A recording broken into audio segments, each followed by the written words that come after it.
अस्सलाम वालेकुम।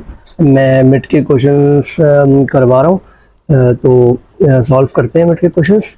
ओके, हमारे पास क्वेश्चन नंबर 1 है। The weight of copper, zinc and tin are in the ratio of 2, 8, 12 in an alloy. Total weight is 440 kilogram. What is copper in this alloy? Okay, हमारे पास एक copper given है, हमारे पास एक zinc given है, और एक हमारे पास गिवन है टिन। ठीक है, और एक हमारे पास गिवन है टिन।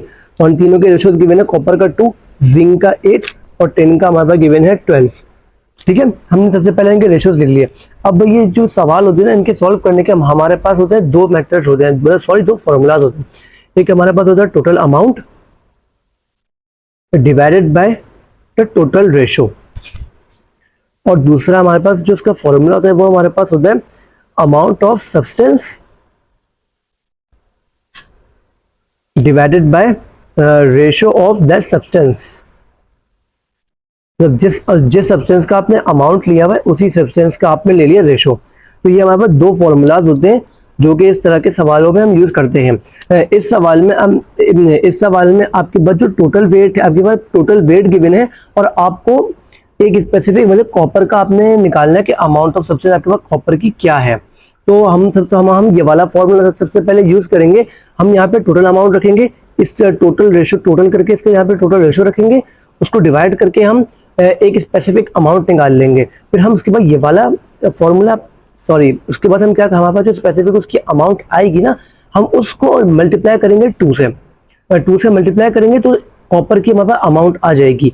अगर इस सवाल में हमसे जिंक का पूछा जा रहा तो हम मल्टीप्लाई बाय जो वैल्यू इस फॉर्मूले को यूज करने के बाद आती, हम उसको मल्टीप्लाई बाय 8 कर लेते, और अगर हमारे पास टिन के लिए पूछते तो हम उस वैल्यू को मल्टीप्लाई बाय 12 कर लेते। अब जल्दी से मैं तो आपको ये सॉल्व करके बता देता हूँ।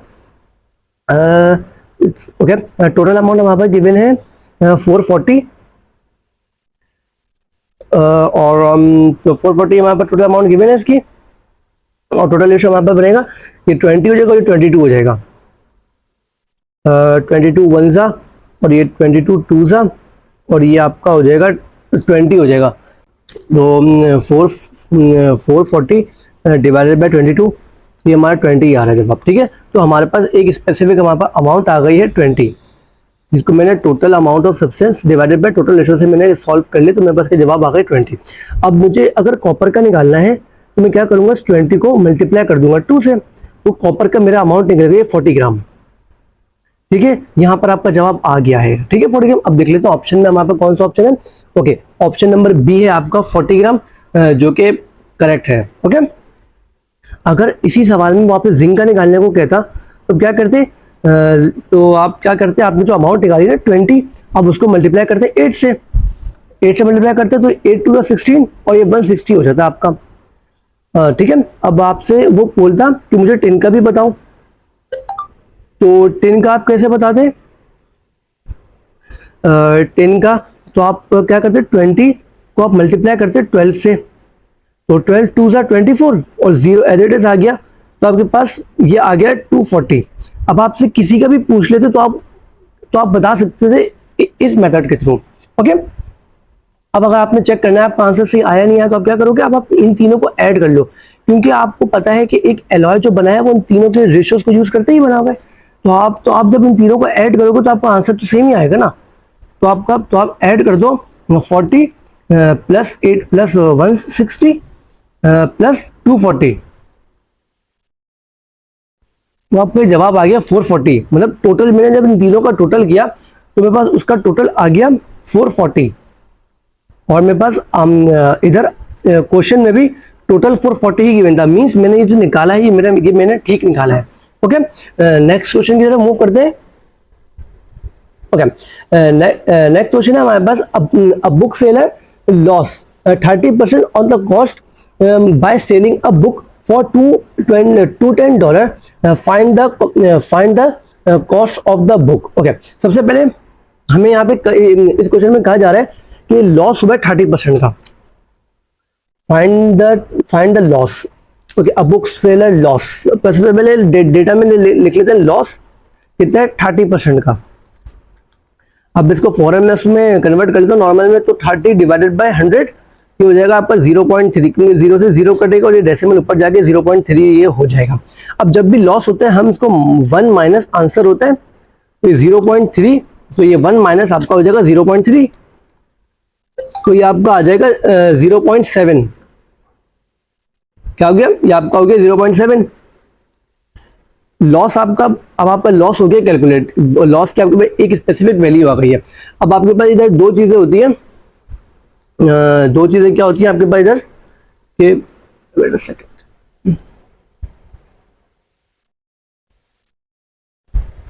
Okay, loss. अब आपके पास दो चीजें होती है, कॉस्ट प्राइस होती है एक और एक सेल प्राइस होती है। जब भी आपके पास कॉस्ट प्राइस निकालने को आती है ना, तो कॉस्ट प्राइस का मतलब होता है, मतलब सी से आप निशान निकाल कट करना है आपको। जब भी कॉस्ट प्राइस निकालने को आएगी तो आपने क्या करना है, जो भी आपके पास ये वैल्यू आपके पास जो गिवन होगी ना अमाउंट की, जैसे इस सवाल में $210 गिवन थी, तो आप उसको डिवाइड करोगे इस वाली 0.7 से। अगर आपके पास निकालनी होती सेल प्राइस, इन केस इस सवाल में तो कॉस्ट प्राइस निकालनी है, अगर आपके पास इन केस सवाल में कह देते कि भाई सेल प्राइस निकाल के बताओ मुझे,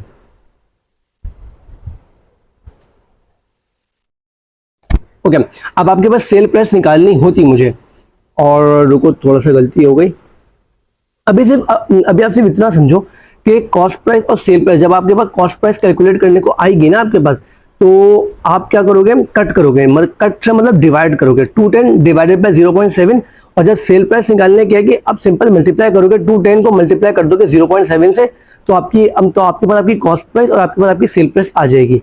अब वापस इस सवाल की तरफ आते हैं, हमारे पास यहाँ पे 0.7 लॉस की वैल्यू कैलकुलेट होके आ गई थी, ठीक है। अब क्वेश्चन वापस रीड करते हैं। ओके, तो क्वेश्चन में कह रहे हैं find the cost price, means हमें कॉस्ट प्राइस हमें निकालनी थी, कॉस्ट प्राइस निकालनी मतलब हमें कट करना है। तो $210 हमारे पास गिवन थे, तो 210 को मैं डिवाइड करूंगा 0.7 से, जैसे कि मैंने कहा जब भी कॉस्ट प्राइस निकालनी होगी C फॉर कट का मतलब उसको हम डिवाइड करना है, तो मतलब यू ऐसे डिवाइड में ले जाएंगे, तो अब 210 आपका डिवाइड होगा 0.7 से, तो ये आपका आ रहा है 300। मीन्स आपकी जो सेल प्राइस आई है, सॉरी आपकी जो कॉस्ट प्राइस आई है वो आपके पास आई है कितनी, तो आपके पास आ गई है 300, ठीक है। ओके, अब देख लेते हैं कौन सा ऑप्शन है। ऑप्शन नंबर ए आपका है 300, और यही ठीक जवाब है, ठीक है 300। ये मेथड देख लें आप पूरा, ठीक है। Move to our next question. Okay, question number 3 solve करते हैं। क्वेश्चन नंबर 3 में हमारे पास एक कंडीशन है कि मिस्टर लिन है हमारे पास एक, उसके बाद हमारे पास है एक मिस्टर चिन, और उसके बाद है हमारे पास एक मिस्टर इंग ANG है हमारे पास एक ना। ओके, मिस्टर लिन ने जो मिस्टर चिन को एक बुक इन्होंने सेल की है, वो इन्होंने सेल की है एट 20% के प्रॉफिट पर। फिर मिस्टर चिन ने जो मिस्टर इंग को सेंड की, उन्होंने सेल की इनको 30% के प्रॉफिट में, और मिस्टर लिंग ने जो एंड में उनको पे किया है अमाउंट, वो आपके पास है तकरीबन $312 के अराउंड उन्होंने इनको पे किया है एंड में, ठीक है। अब ओके, सबसे पहले हम निकालेंगे इन दोनों का रिलेशन के ना, कि इन्होंने कि इनको कितने की पड़ी है, क्योंकि हमें निकालना यही कि एट द एंड मिस्टर लिन ने खरीदी कितने की थी, हमें उसकी निकालनी कॉस्ट प्राइस, कि मिस्टर लिन ने खरीदी कितने की थी, हमें निकालनी कॉस्ट प्राइस। ओके, तो सबसे पहले इन दोनों का रिलेशन निकाल लेते हैं, इन दोनों की कॉस्ट प्राइस निकाल लेते हैं कि मिस्टर चिन को कितने की कॉस्ट पड़ी वो। सबसे पहले इसको प्रॉफिट को कन्वर्ट कर लेते हैं, तो 30% को डिवाइड करेंगे 100 से, तो ये आपका हो जाएगा 0.3। अब जब भी प्रॉफिट होता है तो हम इसमें 1 ऐड कर देते हैं, 1 प्लस 0.3 ये आपका हो जाएगा 1.3, ये आपका क्या हो गया, ये आपका हो गया 1.3। ओके, अब जब भी आपके पास आपने जब भी कॉस्ट प्राइस निकालनी होती है ना, तो आप उसको करते हैं डिवाइड, ठीक है। तो ये आपका 312 डिवाइड हो जाएगा 1.3 से। ओके, कैलकुलेटर से कर लेते हैं इसको जल्दी से। 312 डिवाइडेड बाय 1.3, तो ये आपका जवाब आ रहा है यहाँ पे $240, ठीक है। मतलब मिस्टर चिन जो थे उन्होंने जो परचेज की थी बुक, वो इनको पड़ी थी $240 की, ठीक है। अब रिलेशन देख लेते हैं। मिस्टर लिन ने जो मिस्टर चिन को सेल की है ये बुक $240 की, वो मिस्टर लिन को कितने की पड़ी थी, क्योंकि इन्होंने 20% का प्रॉफिट रख के इनको बेचा था। अब जल्दी से इनकी भी कॉस्ट प्राइस निकाल लेते हैं हम लोग, ठीक है। तो मिस्टर लिन क्या था, ओके, सबसे पहले प्रॉफिट को 20% के प्रॉफिट को 100 से डिवाइड करके परसेंटेज को हम उसमें ले आएंगे, हमारे वैल्यू में ले आएंगे, तो ये 0.2 आ जाएगा। अब अगेन प्रॉफिट है तो 1 + 0.2, ये आपका हो गया 1.2 हो गया, ओके, 1.2 हो गया आपका। तो अब 1.2, तो अब क्या करेंगे, अब वही अगेन हमें कॉस्ट प्राइस निकालनी थी, तो वैल्यू डिवाइड होगी। हमें पता है यहाँ पे 240 की इनको पड़ी थी, इन्होंने जो इनके पास जो आपके पास इनकी जो सेलिंग प्राइस थी वो थी $240, तो यहाँ पे मैंने 240 रख दिया और मुझे पता है कॉस्ट प्राइस में हमेशा डिवाइड करते हैं, तो मैंने 1.2 से डिवाइड करना है। ओके, अब कैलकुलेटर में 240 होगा डिवाइडेड बाय 1.2, तो आपका जवाब आ रहा है 200। कॉस्ट प्राइस इसकी कितनी आ गई, $200, ठीक है। तो आप ये बात समझें कि मिस्टर लिन ने एक बुक खरीदी, जब पूरा लिख लूं मैं, मिस्टर लिन ने एक बुक खरीदी $200 की, उन्होंने वो आगे सेल करी मिस्टर चिन को कितने में, 20% का प्रॉफिट रखा और उन्होंने उसको सेल कर दी $240 की, और फिर मिस्टर चिन ने वो बुक आगे सेल की मिस्टर ANG को,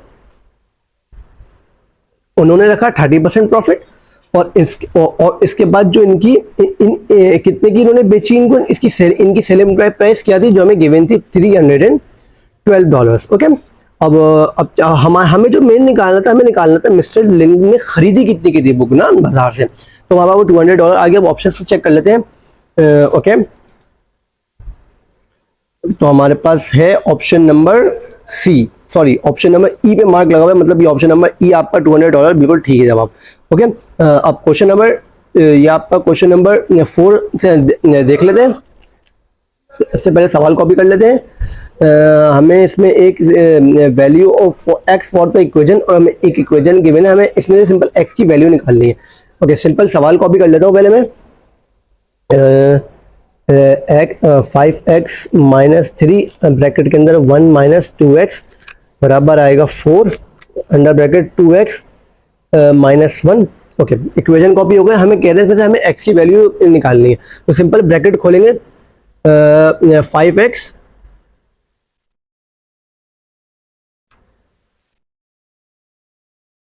ओके 5x, अब -3 से पूरा ब्रैकेट खुलेगा तो माइनस प्लस बिल्कुल माइनस होगा, 3 1 जा 3 माइनस माइनस प्लस 3 2 जा 6 और यहाँ पर 6x हो गया, प्लस का माइनस माइनस प्लस हो गया। ओके, इक्वल टू के बाहर सेम चीज 4 2 जा 8x, 4 1 जा माइनस का 4 आ गया।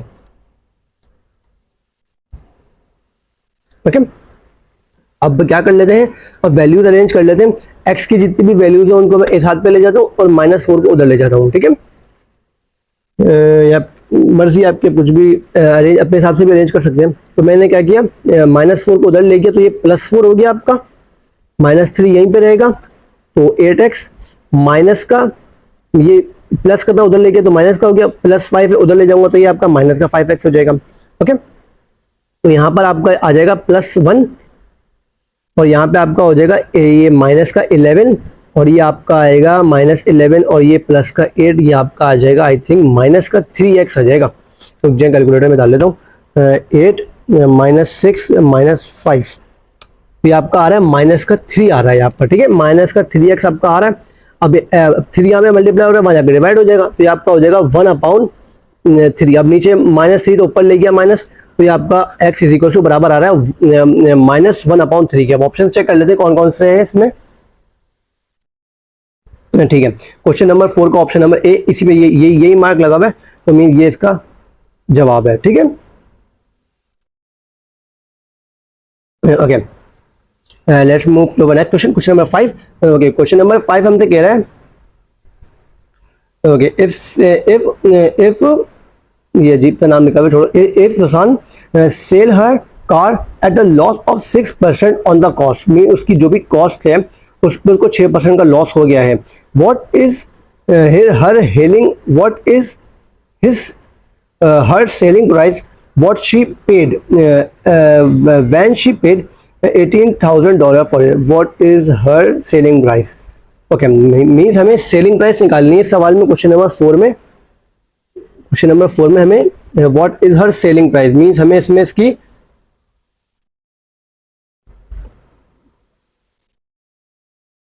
ओके हमें क्या निकालनी है, हमें इसकी निकालनी है सेलिंग प्राइस। हमें क्लियर क्लियर कहा जा रहा है कि सेलिंग प्राइस निकालो। कॉस्ट प्राइस हमें दे दी गई है,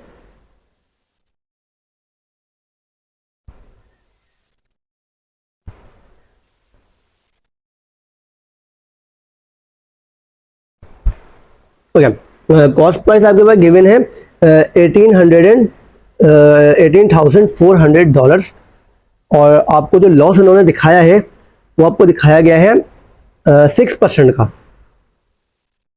ओके 6% का लॉस है। सबसे पहले लॉस को कन्वर्ट कर लेते हैं। लॉस 6 डिवाइडेड बाय 100, तो ये आपका आई थिंक हो जाएगा 6 डिवाइडेड बाय 100, ये आपका हो जाएगा 0.006। अब क्योंकि लॉस है तो ये आपका 1 माइनस होगा 0.006 से, 1 माइनस 0.006, 0.06, ठीक है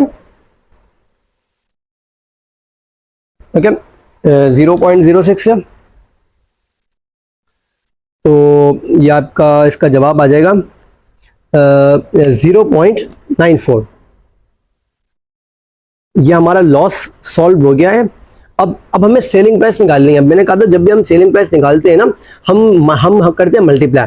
तो हमारे पास 18,400 जो डॉलर से हम इसको मल्टीप्लाई करेंगे 0.94 से। ओके वैल्यू कैलकुलेटर में जाएगी,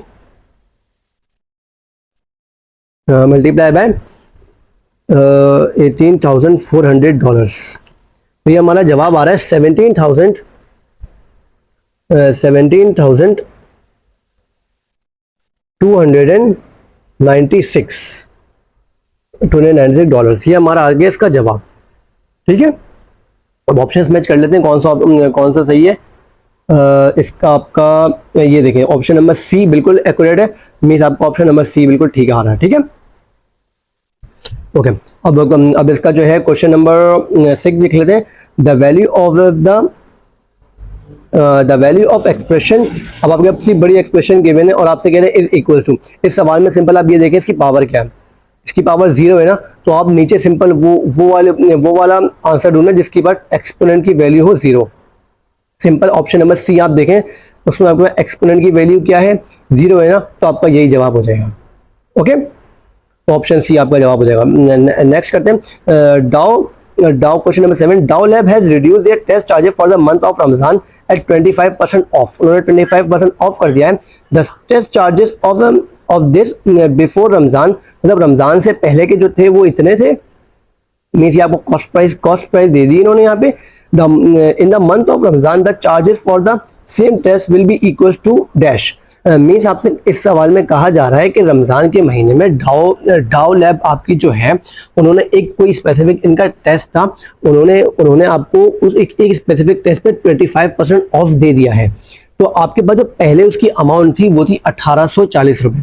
1840 रुपये में आपको टेस्ट करके पहले दे रहे थे, लेकिन अब उन्होंने जब प्रॉफिट लगाया, जब उन्होंने उस पर जब ऑफ लगाया 25% का, तो आप करेंटली उसकी सेलिंग प्राइस क्या है, मीन्स आपने इसमें निकालनी है उनकी सेलिंग प्राइस। अभी जो करंटली वो सेल कर रहे हैं वो कितने पे सेल कर रहे हैं। सबसे पहले इसका डेटा बनाते हैं कि 25% ऑफ का मतलब है कम कर दिया, कम कर रहे हैं वो लॉस पे है, तो ये आपका लॉस है 25%। ओके 25% लॉस है। और जो आपके पास कॉस्ट प्राइस गिवन है वो आपके पास गिवन है 1840 रुपये।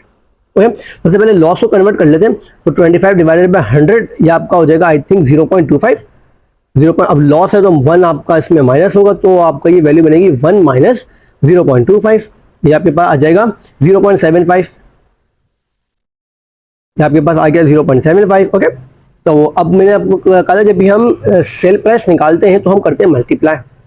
तो 1840 मल्टीप्लाई बाय 0.75, सिंपल वैल्यू जाएगी कैलकुलेटर में 1840 मल्टीप्लाई बाय 0.75, तो ये आपका आ गया 1380 मीन्स 1380 रुपीज़ आपका जवाब आ गया है। अब ऑप्शंस मैच कर लेते हैं, कौन सा ऑप्शन ये वाला जवाब मैच कर रहा है हमारा। ओके, ऑप्शन नंबर डी में आपका आ रहा है 1380, तो मीन्स आपका जो करेक्ट ऑप्शन है वो आपका ऑप्शन नंबर डी। ओके, अब आ जाते हैं क्वेश्चन नंबर 8 की तरफ। क्वेश्चन नंबर 8 में आपसे कहा जा रहा है आपके पास एक फ्रूट ड्रिंक जो कि बनाई गई है आपके पास मेड बाय मिक्सिंग, एक मिनट,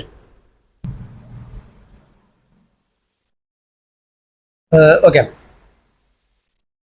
तो इस क्वेश्चन में हमसे कहा जा रहा है कि एक फ्रूट ड्रिंक बनाया गया है जिसके अंदर हमारे पास एक हमारा फ्रूट ड्रिंक बना है जिसके हमारे पास ऑरेंज जूस है, पपाया है और पाइनएप्पल जूस है उसके अंदर, और इनके एक खास रेशियोज हैं 4, 3 और 2, और एक फैक्ट्री में बनाया गया है। और ये जो हमारे पास जो जूस बना है ना उसके अंदर एक 90 लीटर्स का उसके अंदर पाइनएप्पल जूस को ऐड किया गया है। अब आपसे कह रहे हैं इसके अंदर ऑरेंज जूस और पपाया जूस कितना है। ठीक है, सवाल आपको समझ आया ये वाला? क्या आपके पास एक बड़ा फ्रूट ड्रिंक बना हुआ है आपके पास, उसमें आपके पास जो यहाँ पे जो बड़ा फ्रूट ड्रिंक बना हुआ है उसमें आपके पास 3 चीजें हैं, ऑरेंज जूस है, पपाया जूस है और पाइनएप्पल जूस है, जिसके आप स्पेसिफिक आपके पास रेशियोज गिवन है 4, 3 और 2। इन्होंने आपको पाइनएप्पल की वैल्यू बता दी है कि पाइनएप्पल की भाई इतना है इसमें, और अब आपसे कह रहे हैं ऑरेंज का बता दो कितनी अमाउंट है, और आपके पास पपाया की अमाउंट बता दो कि अमाउंट पपाया की कितनी है। ठीक है, अब सॉल्व करते हैं। तो सॉल्व कर रहे हैं हम इसको। सबसे पहले हम लिख लेते हैं तीनों कि जैसे सबसे पहले हमारे पास जो अमाउंट है, हमारे पास सबसे पहली जो इसकी अमाउंट है हमारे पास है सबसे पहले ऑरेंज जूस, फिर हमारे पास है पपाया।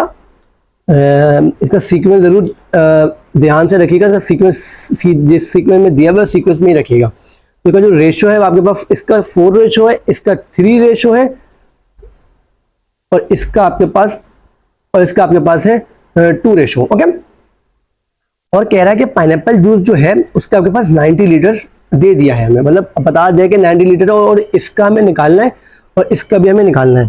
ठीक है, अब मैंने आपको पीछे 2 फॉर्मूला लिखवाए थे कि जैसे कि इधर थे आपके पास कि जैसे टोटल अमाउंट ऑफ 2 फॉर्मूला कि टोटल अमाउंट अगर गिवन हो तो टोटल रेशियो से सॉल्व कर लेना, और अगर ये नहीं गिवन तो आप ये फॉर्मूला भी यूज कर सकते हो कि amount of substance divided by ratio of that substance. तो यहाँ पे यही वाला हमने फॉर्मूला यूज करना है, amount of that substance divided by that ratio, मतलब उसी की अमाउंट और उसी का रेशियो, क्योंकि हमारे पास एक की अमाउंट और गिवन है, हमें 2 की अमाउंट निकालनी है, तो क्या करेंगे उसी की अमाउंट यूज करके उसी का रेशियो यूज करेंगे। तो ये 90 डिवाइडेड बाय 2 कितना हो जाएगा, 45 लीटर हो गया।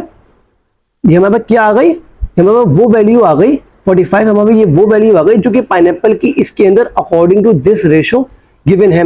अब हमारे पास जो 45 आई है ना, अब हम इसको यूज करते हुए निकालेंगे ऑरेंज जूस और पपाया जूस की वैल्यूज। ओके, ऑरेंज जूस के लिए क्या करेंगे, 45 को सिंपली मल्टीप्लाई कर देंगे 4 से, तो ये हमारा हो जाएगा 180 लीटर्स। और पपाया के लिए सिंपली 45 को मल्टीप्लाई कर देंगे 3 से, तो ये हमारा आ जाएगा 135 लीटर्स। ओके, अब ऑप्शन देख लेते हैं कौन कौन से, किस ऑप्शन में ये बात ओके है। ओके, तो आपका ऑप्शन नंबर ए जो है कि आपके पास ऑरेंज जूस का 180 है और आपके पास उसका ऑरेंज का 180 है और पपाया का आपके पास है 135। ठीक है, let's move to our next question. Okay, question number 9।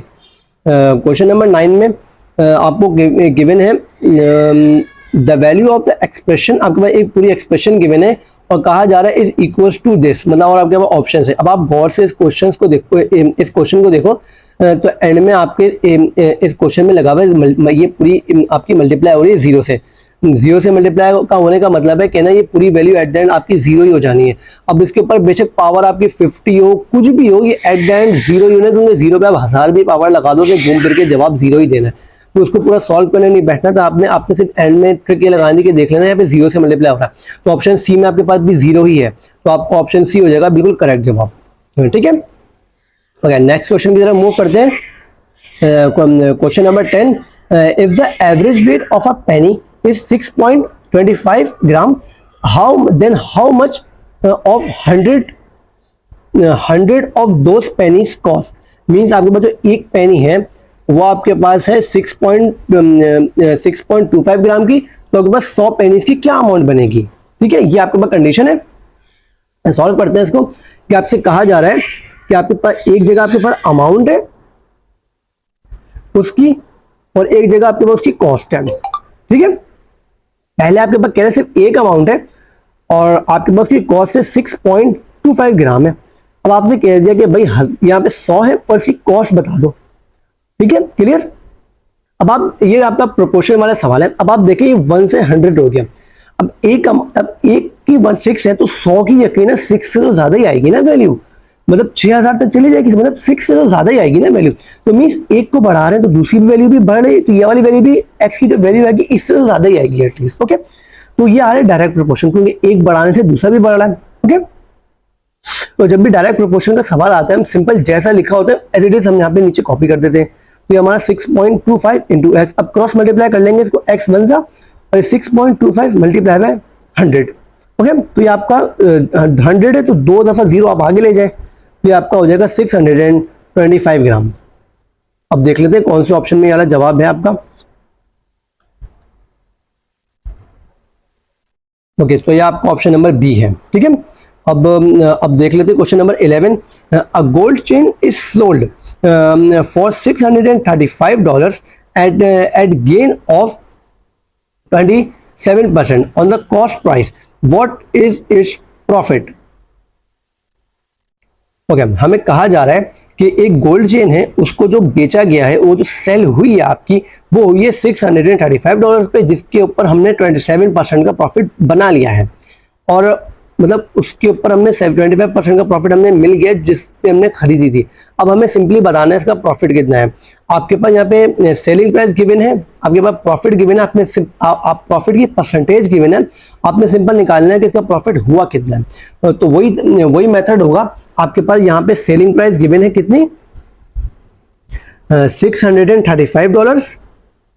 आपके पास जो प्रॉफिट शो किया गया है आपको, तो आपके पास शो किया गया है 27% का, और आपको यहाँ पे सिंपल निकालनी है इसकी, आपने निकालना है इसका प्रॉफिट निकालना है।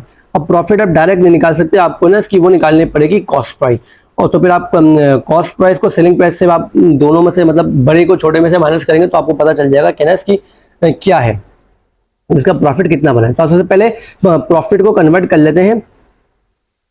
तो 27 डिवाइड होगा आपका 100 से, तो ये आपका हो जाएगा 0.27। अब क्योंकि प्रॉफिट था तो 1 ऐड होगा, तो 1 ऐड जब इसमें होगा तो ये आपका हो जाएगा 1.27, मीन्स प्रॉफिट हमारा कन्वर्ट हो गया है। अब मैंने आपको बताया था कि जब भी आपने कॉस्ट प्राइस निकालेंगे तो आपने कट करेंगे उसको। ठीक है, सेल प्राइस गिवन है, कॉस्ट प्राइस निकालनी है। कॉस्ट प्राइस का मतलब है कट करेंगे मतलब डिवाइड करेंगे। तो वैल्यू क्या थी यहाँ पे हमारे पास 635 और डिवाइड होगी 1.27 से,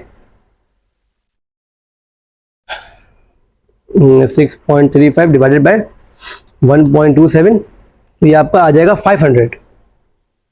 मीन जो इसकी कॉस्ट प्राइस आई है वो आई है इसकी 500। ओके, कॉस्ट प्राइस इसकी आ गई है 500। ओके, अब हमें बताना इसका प्रॉफिट कैसे निकलेगा। अब हमेशा बड़े को, हमेशा मैथ में हम यही करते हैं, बड़े को हमेशा छोटे से माइनस कर दो तो हमें पता चल जाता है कि ना जवाब हमारा क्या है। तो मैं सेल प्राइस हमें वैसे भी 635 है, माइनस करेंगे 500 से, तो 635 माइनस आंसर, तो ये हमारा आ रहा है 135। मीन उसको जो प्रॉफिट मिला है बंदे को गोल्ड चेन सेल करने पे, वो उसका बना है $135। अब देख ले तो ऑप्शन में ये है या नहीं है।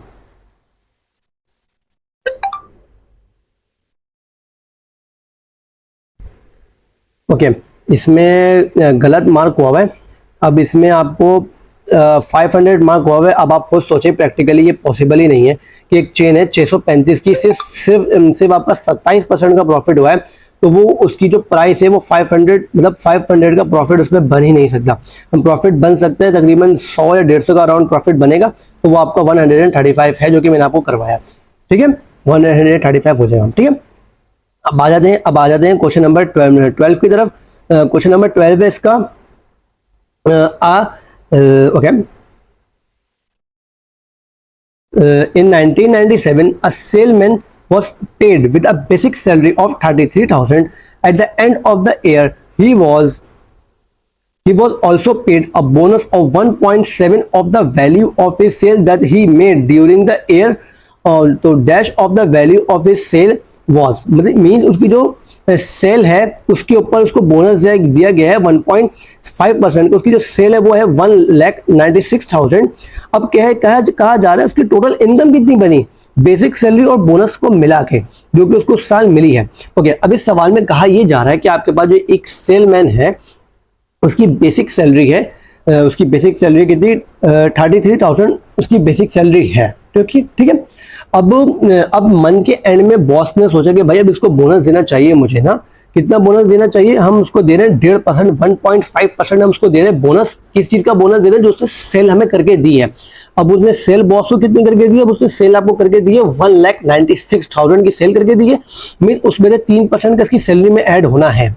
अब आपसे कह रहा है उसकी टोटल उसके हाथ में साल के एंड में उसके हाथ में टोटल कितने पैसे उसके पास आए हैं। ठीक है, सबसे पहले मैं इसकी बेसिक सैलरी का लिख लेता हूं। बेसिक सैलरी इसकी है 33,000। ओके, बोनस कितना मिला है उसको, बोनस मिला है उसको 1.5% का, और जो सेल्स उसकी जनरेट करके दी थी बॉस को वो थी 1,96,000 की। 3 0 है कितने जी, 3 0। ओके, ठीक है। सबसे पहले हम बोनस और सेल्स के हम 1,96,000 का सबसे पहले हम 1.5 निकाल लेते हैं कि ये कितना अमाउंट बनता है। तो सिंपली क्या करेंगे, 196,30 मल्टीप्लाई बाय 1.5 डिवाइडेड बाय 100। सबसे पहले अब आप सिंपल भी कर सकते थे कि आप इसको परसेंटेज को आप इसको पहले 100 से डिवाइड करके नॉर्मल में ले जाएं, उसको उससे मल्टीप्लाई कर दें, तब भी सेम जवाब आता। तो जिस तरह मैंने किया उस तरह भी कर सकते थे। तो 2 0 से सिंपल 2 0 कट के अब सिंपल कैलकुलेटर में डालूंगा वैल्यू 1960 मल्टीप्लाई बाय 1.5, तो ये आपका हो जाएगा 2,940। ये क्या आ गया, ये आपका बोनस मिल गया जो उसको मिलना है। ठीक है, अब क्योंकि हमसे टोटल इनकम पूछी गई थी जो उसके हाथ में आई है, तो मतलब वो बनेगी आपकी basic salary plus this bonus. Basic salary थी उसकी 33,000 और उसको जो बोनस मिला है वो आपका मिला है 2,940। तो सिंपली इसको ऐड कर लेते हैं। ओके, तो ये आपका बन रहा है 35,000। ओके, 35,000 आपका बन रहा है 35,940 रुपीज। ये इसका फाइनल सैलरी बनी। अब देख लेते हैं कौन सा ऑप्शन में ये है। ओके, ये आपका है ऑप्शन नंबर बी, जिसमें आपके पास ओके, ये आपका ऑप्शन नंबर बी है, जिसमें आपका पास जो मैंने आंसर निकाला है वो आपका आ गया है। ठीक है, अब क्वेश्चन नंबर 30 देख रहे हैं। 1 गीगामीटर इज इक्वल टू 1 गीगामीटर आपका बराबर होता है एक्सपोनेंट 6 मीटर के। बिल्कुल सही, बिल्कुल ठीक लिखा हुआ है। अब आपसे एक्सपोनेंट 9 का भी सुन लो। एक्सपोनेंट 9 का होता है ये आपका नैनोमीटर है। एक्सपोनेंट 9 आपका नैनोमीटर है। एक्सपोनेंट 12 मीटर ये आपका होता है पिकोमीटर, और एक्सपोनेंट 6 आपका ये होता है आपका माइक्रोमीटर। और ये आपका क्या लिखा हुआ है एक्सपोनेंट, ये भाई ये 3 लग रहा है। अगर ये प्लस का 3 है तो ये आपका है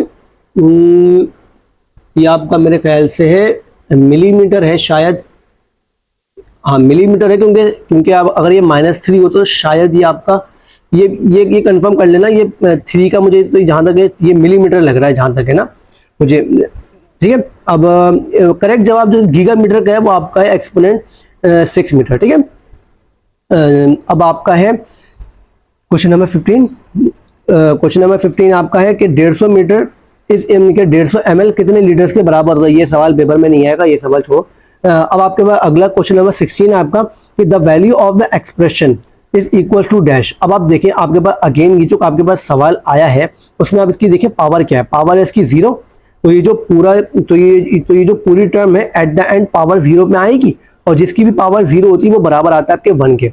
अगर ऑप्शन में आपका 1 कहीं होता तो 1 जवाब हो जाता आपका, नहीं तो आप देखो नीचे आपने ऐसा ऑप्शन ढूंढा जिसकी पावर भी 0 हो। तो आपका ऑप्शन सी है ना, उसकी भी पावर 0 है और ऊपर भी पावर 0 है, तो आपका ये आपका जवाब हो जाएगा ठीक। 16 का सी आपका जवाब आ जाएगा। ठीक है, अब क्वेश्चन नंबर 17 में आ जाते हैं। क्वेश्चन नंबर 17 है आपका 10 men complete a work in 40 days if they work 10 hours daily.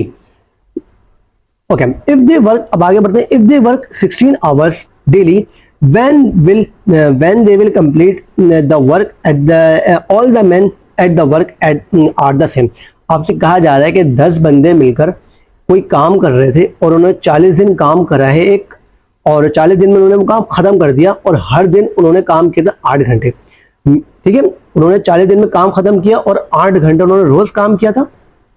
अब दूसरी कंडीशन आपके पास ये बन जाती है कि अब उन्होंने 8 घंटे की जगह 16 घंटे काम करना शुरू कर दिया रोज। बंदे वही सेम है, जो मजदूर थे 10 वो सेम है आपके, और आपसे पूछा जा रहा है कि अब आपको उस काम खत्म करने में कितना टाइम लगेगा। ठीक है, अब इसका डेटा बनाते हैं। सबसे पहले ये भी रेशियो प्रोपोर्शन का ही सवाल है, तो सबसे पहले आपने देखना होता है, आपने फाइंड आउट क्या करना है, आपने फाइंड आउट इसमें करने हैं डेज। तो जो भी चीज़ फाइंड आउट करनी होती है वो हम रखते हैं, वो हम रखते हैं हमारे राइट हैंड पे, हमें डेज फाइंड आउट करने। और हमारे पास आवर्स, हमारे पास टोटल मतलब आवर्स हमारे पास गिवन थे, तो हमने आवर्स हमारे लेफ्ट हैंड पे रख लिए। ठीक है, ठीक है, तो 8 आवर्स, पहले 8 घंटे काम कर रहे थे, फिर उन्होंने 16 घंटे काम करना शुरू कर दिया। और डेज पहले कह रहे थे, पहले हमें डेज, उनको डेज लगे थे 40, और अब हमें डेज निकालने हैं। अब आप खुद सोचें कि भाई कुछ मजदूर हैं, पहले वो 8 घंटा काम कर रहा था, वो 16 घंटे काम कर रहे हैं, तो दिन आपके कम ही लगेंगे ना, दिन ज़्यादा नहीं हो सकते, दिन अब आपके कम ही होंगे। तो एक चीज़ को बढ़ाने से दूसरी चीज़ आपकी क्या हो रही है, कम हो रही है, दूसरी चीज़ कम हो रही है। एक को बढ़ा रहा हूँ तो दूसरा कम हो रहा है, तो ये आपका हो जाएगा इनवर्स रिलेशन। ये आपका हो जाएगा इनवर्स रिलेशन। इनवर्स रिलेशन में क्या करते हैं हम, ये वाली वैल्यू तो हम सिंपल कॉपी कर लेते हैं, लेकिन ये वाली वैल्यू को हम उल्टा करके लिख देते हैं कि जैसे ये 40/x है ना, तो हम लिख दूंगा उसको x/40 कर दूंगा। अब वही सिंपल क्रॉस मल्टीप्लाई 8 × 40 और x × 16। अब 16 में मल्टीप्लाई और यहाँ पे डिवाइड हो जाएगा, तो ये आपका 40 डिवाइडेड बाय 16 बराबर है x के 16।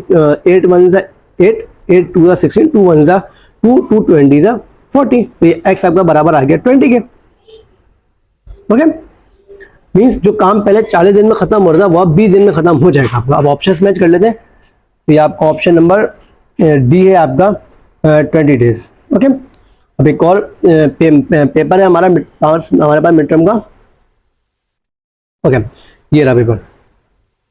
ओके, पहला क्वेश्चन तो सेम है कि आपके पास वो कॉपर, जिंक और टिन के आपके पास रेशियोज गिवन है, टोटल वेट गिवन है आपके पास, और आपने कॉपर की अमाउंट बतानी है। वो जो सबसे पहले करवाया था ये वही मतलब करवा चुके, सेम सवाल है। ठीक है, कि मतलब total amount divided by total ratio आप करोगे तो आपका ये जो वैल्यू आएगी उसको आपने कॉपर के रेशियो से मल्टीप्लाई करोगे तो आपका जवाब आ जाएगा। ठीक है, अब नीचे तो जाओ,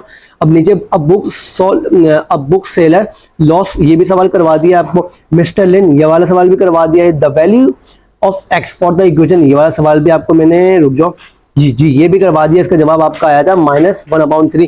अब ये बार 5 भी करवा दिया, 6 भी करवा दिया, 7 भी करवा दिया आपको मैंने। ओके, 7 भी करवा दिया आपको मैंने, 7 करवा दिया। 8, बिल्कुल 8 भी मैंने करवा दिया है आपको। ओके, 8 भी करवा दिया। अब 9 देख लेते हैं। Okay, wait, the value of the expression multiply by 0 हो रहा था जी, ये वाला भी करवा दिया सवाल। If a alpha and beta are the roots of the, ये वाला सवाल नहीं करवाया, ये वाला सवाल अभी करवा देता हूँ आपको। If alpha and beta are the roots of the equation x² minus, एक इक्वेशन गिवन, ठीक है, ये सवाल नहीं करवाया, ये वाला सवाल मैं भी आपको करवा देता हूँ। ठीक है, सवाल रीड कर लेते हैं सबसे पहले।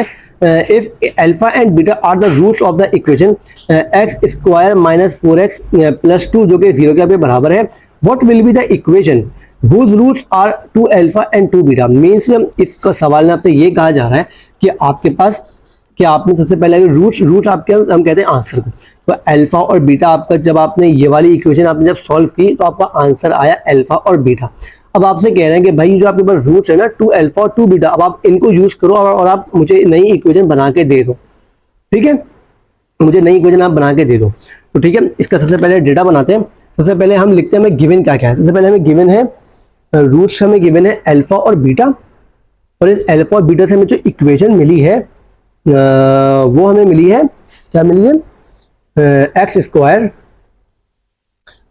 4x + 2।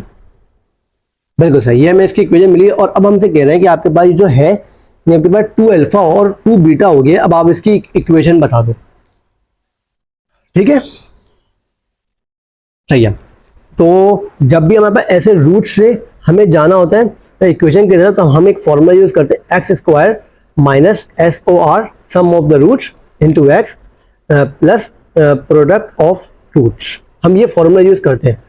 इसके लिए हमें चाहिए एस ओ आर और पी ओ आर हमें चाहिए, जो हम ऊपर वाली इक्वेशन को यूज करते हुए निकालेंगे। कैसे निकालेंगे? सबसे पहले हमारे पास जब भी हमारे पास हम, क्योंकि अब हम ऊपर वाली इक्वेशन को यूज कर रहे हैं ना, तो ऊपर वाली इक्वेशन में हमारा इक्वेशन गिवन है। जब भी हमारे पास इक्वेशन गिवन होती है ना, तो हम सबसे पहले ये वाला फॉर्मूला यूज करते हैं। कौन सा? एस ओ आर निकालने के लिए हम फॉर्मूला यूज करते हैं एक S O R, sum of roots का सम, मतलब दोनों को ऐड कर रहे हैं, अल्फा प्लस बीटा को, अल्फा प्लस बीटा को ऐड कर रहे हैं। इसका एक फॉर्मूला होता है माइनस बी अपॉन ए, कि बी में जो वैल्यू है उसको माइनस करो। अब ये वाला एक माइनस है, ये वाला एक माइनस है, तो ये माइनस माइनस आपका प्लस हो जाएगा, ये वाला माइनस और ये वाला माइनस प्लस हो जाएगा। तो मैं डायरेक्ट यहाँ पे माइनस माइनस प्लस करके 4 लिख रहा हूँ। ए आपका 1 है, तो आपका सम ऑफ द रूट्स की वैल्यू इस इक्वेशन के लिए आपकी आ गई है 4, ठीक है। अब पी ओ आर की तरफ आ जाओ। अब ये मैं जो दो निकाल लूँ ना, ये मैं निकाल लूँ पहली वाली इक्वेशन के लिए। अब क्योंकि ये कंडीशनल सवाल है, तो वैसे नॉर्मली हम ऐसे सॉल्व करते नहीं है, सिंपल सिंपल होते हैं, तो सिंपल सिंपल, लेकिन ये आपका कंडीशनल सवाल है, तो इसमें कंडीशंस लग रही है। पी ओ आर है, प्रोडक्ट ऑफ प्रोडक्ट का मतलब होता है मल्टीप्लाई करना है, ओके। प्रोडक्ट के लिए इसका फॉर्मूला होता है सी अपॉन ए। इक्वेशन जब गिवन होती है तो हम ये फॉर्मूला यूज करके रूट निकाल लेते हैं, ठीक है। मैं अभी वही कर रहा हूँ। सी अपॉन ए, सी था हमारा 2 और ए था 1, तो इसका भी प्रोडक्ट ऑफ रूट आ गया हमारा 2। अब हमने एस ओ आर और पी ओ आर निकाल लिया इस वाली इक्वेशन का। अब हम इसको यूज करते हुए अब हम निकालेंगे इस रूट का आंसर। अब आ जाते हैं नीचे मेन इस इक्वेशन पे हमारे ना। अब हम मेन हमने सॉल्व करना है इसको। अब एस ओ आर निकाल ले हम मेन किसके लिए? इक्वेशन नंबर इसके लिए। तो हम एस ओ आर का मतलब पता है सम ऑफ रूट है, ऐड करना है दोनों को, 2 अल्फा प्लस 2 बीटा ऐड करना है। जब भी हम ऐड करते हैं ना, अगर हम क्या करते हैं कॉमन, हम देखते हैं दोनों चीज हमारे पास वेरिएबल सेम है या नहीं। अगर सेम हो तो सिंपल ऐड कर देते हैं, और अगर हमारे पास वेरिएबल हमारे पास अगर वेरिएबल्स अगर हमारे पास सेम नहीं होते ना, तो हम ले लेते हैं कॉमन। अब आप देखें यहाँ पे 2 कॉमन आ रहे हैं ना, तो मैं 2 को कॉमन ले लूंगा यहाँ पे, अल्फा प्लस बीटा। अब यहाँ पे आप देखें अल्फा और बीटा की वैल्यू आपके पास क्या है? अल्फा और बीटा की आपके पास वैल्यू 4 है, तो मैं सिंपल यहाँ पे पुट कर दूंगा 4, तो ये 4 2 था, मेरे पास हो गया 8। अब क्योंकि मैंने यहाँ पे 2 अल्फा 2 बीटा ये वाला यूज किया था ना, तो मेरे पास ये एस ओ आर जो आया, ये मेरे पास जो मेरा 8 आया वो मैं पुट कर सकता हूँ यहाँ पे, कर सकता हूँ। लेकिन अब हाथ के हम पी ओ आर भी निकाल लेते हैं, प्रोडक्ट ऑफ रूट भी निकाल लेते हैं इसका, प्रोडक्ट ऑफ रूट। अब क्योंकि हमारे पास इन दोनों को यूज करना है, तो सिंपल हम, क्योंकि हमारे पास ये 2 ही वैल्यूज हैं, तो सिंपल प्रोडक्ट का मतलब क्योंकि मल्टीप्लाई होता है, तो सिंपल हम करेंगे इसको 2 अल्फा को मल्टीप्लाई करेंगे 2 बीटा से। अब मल्टीप्लाई में आपको पता है सीधा ऐड हो जाती है चीजें, तो 2 2 4 हो गया, और ये अल्फा और बीटा हो गया। अब अल्फा बीटा यहाँ पे मल्टीप्लाई हो रहे हैं ना। अब सेम चीज देखें इधर भी थी मल्टीप्लाई में, थी ना इधर मल्टीप्लाई में, तो ये तो आपका ये हो जाएगा, यहाँ पे 2 जवाब आया था इसका, तो मीन्स में इसको उठा के मीन्स में यहाँ पे रख सकता हूँ, ओके रख सकता हूँ बिल्कुल। तो यहाँ पे आपका हो जाएगा 4 2 सा, ये आपका हो जाएगा 8, आपका पी ओ आर आ गया 8, आपका एस ओ आर भी आ गया 8। अब हम इस वाले फॉर्मूला में इसको पुट कर देते हैं, x square minus S O R x plus P O R, ठीक है, plus P O R okay. अब माइनस एस ओ आर की वैल्यू क्या थी 8, ये माइनस 8x हो गया, और ये प्लस में हमारे पास पी ओ आर की वैल्यू थी 8, तो ये हमारे पास इसका जवाब आ गया है x square minus 8x plus 8। अब देख लेते हैं हमारे पास ऐसा कोई ऑप्शन उस सवाल में है भी या नहीं है। तो हमारे पास इसका x square minus 8, option B आप देखें तो आपके पास x square minus 8x plus 8 is equal to 0, ठीक है। तो आपका क्वेश्चन नंबर 10 का सही जवाब है ऑप्शन नंबर बी, ठीक है। अब ये गोल्ड चेन वाला क्वेश्चन मैंने करवा दिया है, सेल्समैन सेल ये मैंने करवा दिया है आपको। अब आपके पास है question number 13, an equation given है आपको, और आपने इसकी कॉन्केविटी बतानी है, ओके। अब कॉन्केविटी हम देखते हैं हमेशा पहली वाली टर्म से कि हमारे पास जिस सवाल के जिस टर्म के साथ आपके पास एक्स स्क्वायर लगा हुआ होता है ना, जिस सवाल में आपके पास एक्स स्क्वायर लगा हुआ होता है ना, जिस इक्वेशन के अंदर हम उसको देखते हैं एक्स स्क्वायर को। अगर एक्स स्क्वायर की वैल्यू आपकी, अगर एक्स स्क्वायर की वैल्यू अगर आपके पास नेगेटिव है, तो आपका जवाब आएगा कॉन्केव डाउन। और आपके पास अगर एक्स स्क्वायर की आपकी वैल्यू और आपके पास उसमें है पॉजिटिव में, तो आपका आता है कॉन्केव अप, ठीक है। ये बात याद रखिएगा कि अगर वैल्यू नेगेटिव में एक्स स्क्वायर वाली, तो वो आपकी हो जाएगी नेगेटिव में आपके पास कॉनकेव डाउन आता है, और अगर पॉजिटिव में वैल्यू तो वो आपके पास आता है कॉनकेव अप। ठीक है। Question number 14, an equation 8x square minus 32 the roots of the equation is. तो अब आपको एक सवाल गिवन है और आपने इसकी निकालनी है रूट्स। ठीक है, सॉल्व करते हैं क्वेश्चन नंबर 14 को। ठीक है, क्वेश्चन नंबर 14 हमारा। ठीक है, तो सवाल है हमारे पास 8x स्क्वायर माइनस 32 बराबर है 0 के। अब आप चाहें तो यहाँ पे क्वाड्रेटिक इक्वेशन लगा के क्वाड्रेटिक इक्वेशन लगा के भी आप सॉल्व कर सकते हैं, वहाँ पे आप b की वैल्यू 0 रख के भी सॉल्व कर सकते हैं, लेकिन एक इसका शॉर्टकट मुझे पता है कि माइनस का 32 इसको उधर ले जाऊंगा, ये आपका हो जाएगा प्लस का 32। अब स्क्वायर है 32, 8 यहाँ पे मल्टीप्लाई होगा, वहाँ जाके डिवाइड हो जाएगा, 8 1 जा और ये आपका 8 4 जा हो गया। अब स्क्वायर को ख़त्म करना है तो मैं दोनों तरफ रूट ले लूँगा, तो ये स्क्वायर से रूट कट गया, तो ये हमारे पास आ गया x बराबर आ गया मेरे पास अंडर रूट 4 के। अब अंडर रूट 4 को मैंने जब ख़त्म करना है तो इसकी मेरे पास दो कंडीशन बन सकती हैं। यहाँ पे दो कंडीशन ऐसे बन सकती हैं कि जैसे अगर मैं यहाँ पे -2 का स्क्वायर करूँ और उसका अंडर रूट लूँ तो ये मेरे पास -2 आ सकते हैं ना जवाब। और सेम चीज़ यहाँ पे अगर मैं करूँ तो ये अगर मैं 2 का सिंपल स्क्वायर करके मैं तोड़ूँ उसको तो तब भी तो सेम मेरे पास 2 जवाब आएगा। अब मुझे क्या पता भाई कि ये -2 है या +2 है। बात समझे मेरी आप, कि जैसे ये अंडर रूट 4 है तो मैं इसको तो ये मेरे पास -2 भी हो सकता है +2 भी हो सकता है, क्योंकि जब आप इसको सॉल्व -2 का जब आप स्क्वायर लेंगे तो ये तब भी इसका जवाब 4 आएगा, और +2 का स्क्वायर लेंगे तब भी आपके पास 4 ही आएगा। दोनों कंडीशन में आपके पास 4 आएगा, तो आप इसका एक जवाब नहीं दे सकते, आपको दोनों जवाब लिखने पड़ेंगे, -2 और +2। ये दो सा जवाब आपको उसके देने पड़ेंगे। तो आप देख लेते हैं ऑप्शन में ये वाला है या नहीं है। ऑप्शंस को ये वाला क्वेश्चन देखिए, आपके पास ऑप्शन नंबर ए है ना आपका, ये है आपके पास +2 -2। ठीक है, आगे पीछे हो सकते हैं क्योंकि मैंने अब मैं अंदाजन बताया था तो मैंने आपको, तो ये आपका ये आगे पीछे हो सकता है, तो ये +2 और -2 ये आपका हो गया सवाल सॉल्व। ठीक है, अब क्वेश्चन नंबर 15 देख लेते हैं। The solution of a given complex is equals to is given to. ठीक है, यह सवाल भी देख लेते हैं। ओके, सबसे पहले सवाल कॉपी कर लेता हूँ। 15x + 10 - xy, sorry 15x + 10 xy minus का 4 बराबर आएगा आपका 10 -4 के। अब जब भी आपके पास ये कॉम्प्लेक्स नंबर आप ये सब सॉल्व करते हैं ना,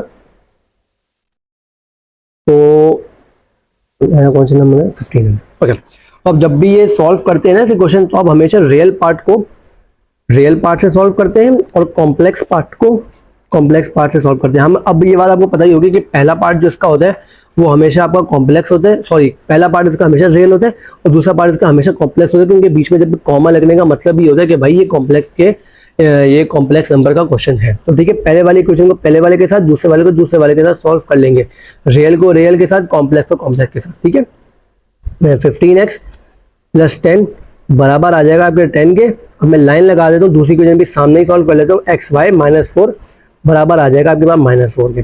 तो अब ये 15x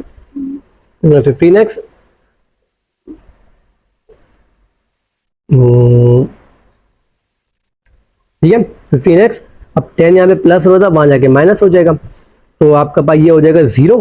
तो अब आप 0 डिवाइडेड बाय 15, ये आपके पास पूरी वैल्यू हो गई 0। अब इधर आ जाओ, xy माइनस का 4, अब यहाँ पे आ गया प्लस का 4, सेम चीज इधर होगी, पूरी वैल्यू 0 हो गई। 6 यहाँ पे मल्टीप्लाई था, सीधा डिवाइड में लेके आ गया, तो ये आपके y की वैल्यू भी आ गई 0। अब देखते हैं कौन से ऑप्शन में आपके पास ये 0 है। ठीक है, देख लेते हैं। ओके, तो आपके पास कौन सा सवाल था जी, क्वेश्चन नंबर 15 का ऑप्शन नंबर ए आप देखें, उसमें आपके पास यही जवाब है। ओके, तो अब क्वेश्चन नंबर 16 देख लेते हैं। इफ x³ बराबर है a³ के, then the solution will be. Okay, देख लेते हैं सवाल को।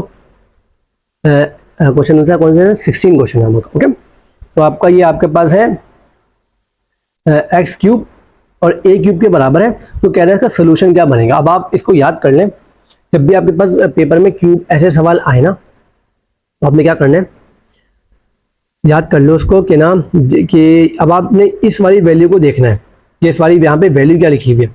आपने सिंपल जो भी है ना, आपने यहाँ पे लिखना है सिंपल, पहले आंसर कॉपी करना है और सिंपल अब आपने इसके साथ लगाना है ए ओमेगा स्क्वायर, सिंपल, सही है। अब ए नहीं होता, यहाँ पे ए की जगह कोई वैल्यू पुट कर देते, फॉर एग्जाम्पल यहाँ पे 1 का क्यूब कर देते, तो यहाँ पे आपका 1 आता पहला, सिंपल 1 ओमेगा, और यहाँ पे 1 ओमेगा का स्क्वायर कर देते, मतलब कोई भी क्यूब रूट होता आपके पास ना। अब आपके पास यहाँ पे आप कर लें, आपके पास यहाँ पे गिवन था 3 गिवन था, 3 का क्यूब गिवन था एक्स क्यूब के साथ, तो आपने क्या किया, सिंपल ऐसे भी आ सकता है कि आपके पास 3 का क्यूब नहीं है, मतलब क्यूब रूट बराबर आ रहा है आपके पास 27 के, यूँ भी लिख के दे सकते हैं, तो बात सेम है। अब आपको बस ये पता होना चाहिए कि 3 को जब 3 3 3 3 करेंगे तो ये 27 आएगा, यहाँ पे भी 1 1 1 करेंगे तो घूम फिर के वहीं आना था। तो आपने जब इसको ऐसे, तो आपके पास दोनों कंडीशन में सवाल आ सकता है, आपको पता होना चाहिए कि 7 को 27 जब तोड़ेंगे तो ये 3 ही आएगा। तो ओके, तो यहाँ पे 3 था, अब 27 को जब तोड़ेंगे ना तो 3 की पावर 3 बनेगा, और आपने यहाँ पे 3 करना है, पहला तो आप 3, फिर 3 ओमेगा और 3 ओमेगा स्क्वायर, ये आपका हो गया जवाब। ठीक है, अब इस तरह आपका 64 हो सकता है जो कि आपका 4 का होता है, 125 हो सकता है जो कि 5 का होता है। अब आपके पास अगर एक्स क्यूब ऑफ 64 आ गया यहाँ, और आपके पास एक्स क्यूब अगर 125 का आ गया, तो आप यहाँ पे अब आपको पता है 4 का, क्योंकि मैंने आपको बता दिया कि तो 4 का वापस अपने दिमाग में बिठा लीजिएगा, तो 4 ओमेगा और 4 ओमेगा स्क्वायर 25 है, तो इसका मुझे पता है, इसका जब 5 5 जैसे इसको 3 में तोड़ूंगा तो ये मुझे पता है यही आएगा। तो पहला जवाब इसका 5 ओमेगा, फिर 5 ओमेगा का स्क्वायर। ठीक है, ये आपके इसके हो गए जवाब। ठीक है, इसको दिमाग में बैठा लीजिएगा। ठीक है, आसान सवाल है, फ्री का 1 मार्क्स है, उसको प्लीज कैच कर लीजिएगा। ठीक है, अब वापस इस सवाल पे आते हैं कि इसका जवाब हम मैच कर लेते हैं 16 का, कि इसका जवाब हमारा ठीक आया या नहीं है। क्या ऑप्शंस में देख लेते हैं क्वेश्चन नंबर 16 को। क्वेश्चन नंबर 16 तो ये आप देख लें, हमारा है ऑप्शन नंबर, ये जो मार्क हुआ है ना, मार्क बिल्कुल ठीक हुआ है, ए ओमेगा और ओमेगा स्क्वायर। ठीक है, ऑप्शन नंबर डी है। ओके, अब question number 17, 10 workers complete in 40 days if they work hours daily, ये वही सवाल है जो मैंने अभी आपको पीछे करवा दिया। ठीक है, अब ये क्वेश्चन नंबर 18 से 30 तक है ना, ये मेरे पास अवेलेबल नहीं है, जितने अवेलेबल थे मैंने आपको समझा दिया। ठीक है, अपना बहुत सारा ख्याल रखिएगा, अल्लाह हाफिज़।